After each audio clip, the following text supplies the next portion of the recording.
தமிழக அரசியல் களத்தில் 2026 தேர்தலை முன்னிட்டு புதிய கவனம் ஈர்த்துள்ளது டிவிகே. மக்கள் மத்தியில் மாற்றத்தின் அரசியல் என்ற அடையாளத்துடன் பயணிக்கும் இந்த கட்சி தற்போது 23 தொகுதிகளில் பெண்கள் வேட்பாளர்களை களமிறக்கி புதிய அரசியல் செய்தியை உருவாக்கியுள்ளது. பெண்கள் அரசியலில் இருக்க வேண்டும் என்பதை கடந்து போய் பெண்கள் முன்னிலை வகிக்க வேண்டும் என்ற சிந்தனையை இந்த அறிவிப்பு வெளிப்படுத்துகிறது. நீண்ட காலமாக அரசியலில் பெண்களின் பங்கு குறித்து பேசப்பட்டாலும் இவ்வளவு பெரிய அளவில் பெண்களுக்கு நேரடி வாய்ப்பு வழங்கப்படுவது முக்கிய நிகழ்வாக பார்க்கப்படுகிறது.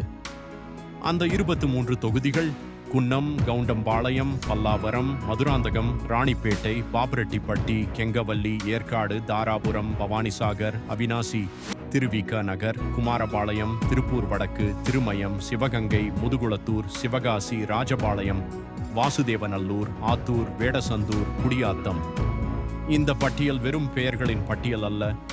நகரம், கிராமம், வளர்ந்து வரும் பகுதிகள் என தமிழகத்தின் பல்வேறு முகங்களை பிரதிபலிக்கும் தொகுதிகள் இதில் இடம்பெற்றுள்ளன. இதன் மூலம் பெண்களின் குரல் ஒவ்வொரு பகுதியிலும் ஒலிக்க வேண்டும் என்ற அரசியல் நோக்கம் தெளிவாக தெரிகிறது. குடும்ப பொறுப்பு, சமூக அனுபவம், கல்வி, தொழில் திறன் என பல துறைகளில் சாதித்த பெண்கள் இப்போது சட்டமன்ற அரசியலிலும் தங்கள் திறமையை நிரூபிக்க தயாராகிறார்கள்.